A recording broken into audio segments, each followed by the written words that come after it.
Let's take a look at some practice problems from the textbook for section 1-2. And on your textbook, these problems are found on page 11. And these are primarily discussion questions, so I'm just going to briefly talk about each one.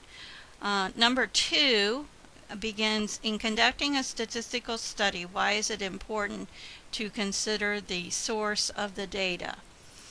What you have to do when you look at a source is you want to see if the source has any reason to benefit from the study. If there is a reason for the source to benefit from the study, it is likely to be biased. So that would be the way you would answer number 2. Okay, number 4. What is meant by the statement that correlation does not imply causation? Correlation means that two numbers are associated. Somehow they are what we say correlated. And in the event that two numbers are correlated, it does not necessarily mean that one caused the other. It could be some other lurking factor that has caused the two values perhaps to rise together, to go down together, or for one to go up as the other goes down. So you have to take that into account. Be very careful when there's a correlation. Do not assume that there is a causation relationship. Okay, number 6, body measurements. We have in the back of the book a data set 1 and Appendix B. It has body measurements obtained by the U.S. Department of Health and Human Services and the National Center for Health Statistics. We're trying to determine whether the given source has the potential to create bias. So we're talking about what we discussed in number 2. So with the U.S. Department of Health and Human Services, the National Center for Health Statistics, I would say there is no concern for bias in that case. In number 8, answering the same question, we have an article in the Journal of Nutrition noted that chocolate is rich in flavonoids. The article notes that the regular consumption of foods rich in flavonoids may reduce the risk of coronary artery disease or coronary heart disease. The study received funding from Mars Incorporated, the candy company, and the Chocolate Manufacturers Association. So because of the fact that this data is coming from a chocolate manufacturer, is associated with chocolate manufacturers, I would say yes, there would be concern that there might be some bias. In this case, there certainly is the potential for bias. In the next group, we're determining whether the sample appears to be sound or is flawed. In number 10, text messaging. In a survey of 109 subjects, each was asked to indicate how many text messages they send and receive each day. The sample consisted of those who chose to respond to the requests posted on this StatCrunch website. There would be a problem with this because this is a self-selected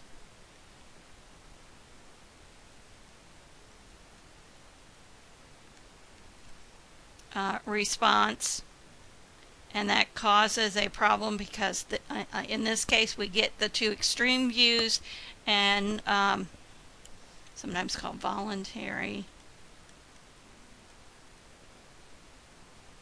response sample. So that is a problem with this particular sample. Get the extremes, we don't get the moderate viewpoints. Evolution, again the same question that we had in number 10. In a survey of beliefs about evolution, Gallup pollsters randomly selected and telephoned 1,018 adults in the United States. I would say that that one looks okay. Doesn't appear to have, not problematic, I'll just say. Doesn't appear to be biased. It's not a voluntary response sample, so it appears to be sound. All right, 14. this one we want to determine whether there appears to have statistical significance and then whether it has a practical significance. So we have a gender selection case. In a study of the gender aid method of gender selection, 1,000 users of the method gave birth to 540 boys and 460 girls. There's about a 1% chance that such extreme results would occur if the method had no result. So it looks like this would have statistical significance.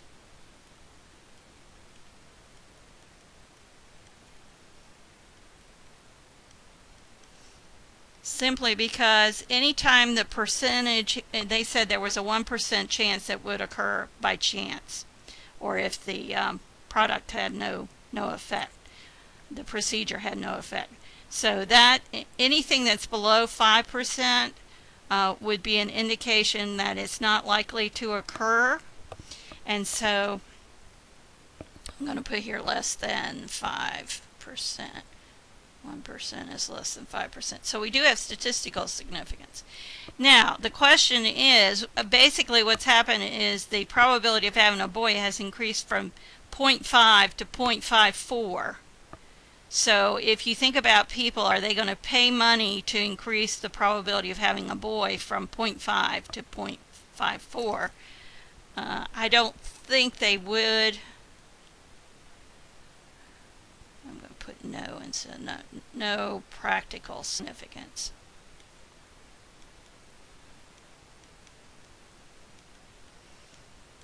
The increase is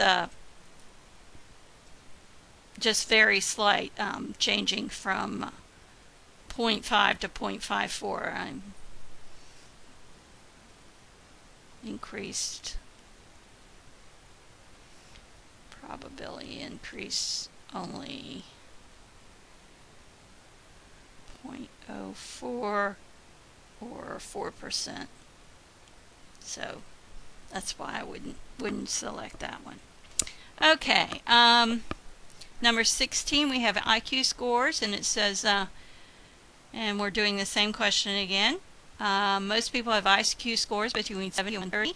For $32, you can purchase a computer program from HiQPro.com that is claimed to increase your IQ score by 10 to 20 points.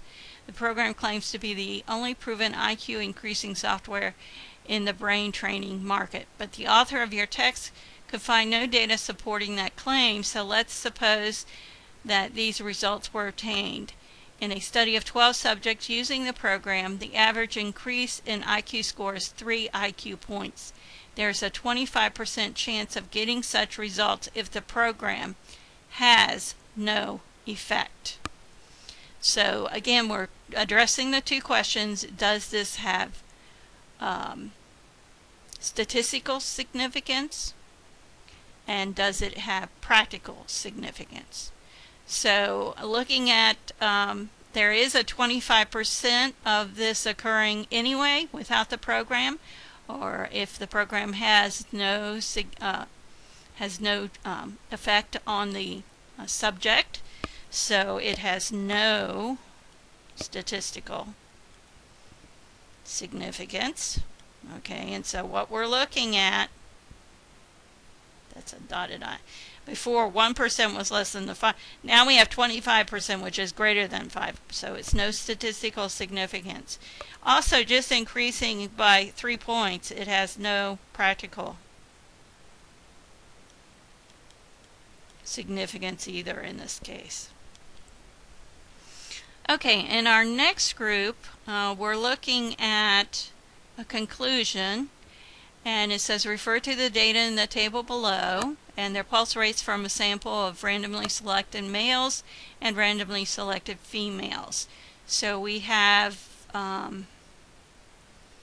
60 males and 68 females. And number 20, if we use the list of pulse rates with suitable methods of statistics, we conclude that when the 64 average of the pulse rates for the 5 males is compared to the 69.6 average of the pulse rates for the 5 females, there is a 36% chance that the difference can be explained by random results obtained from population of males and females having the same average pulse rate.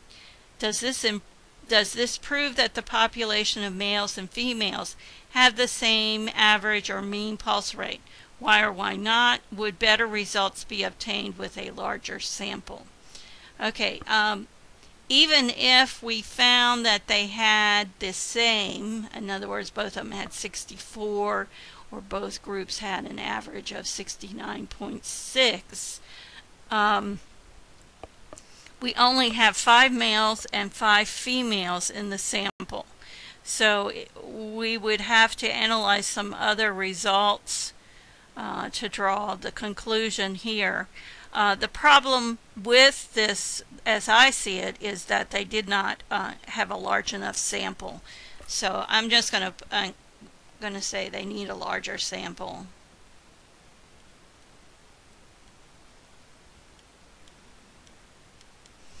In order to draw any significant conclusions from this particular information.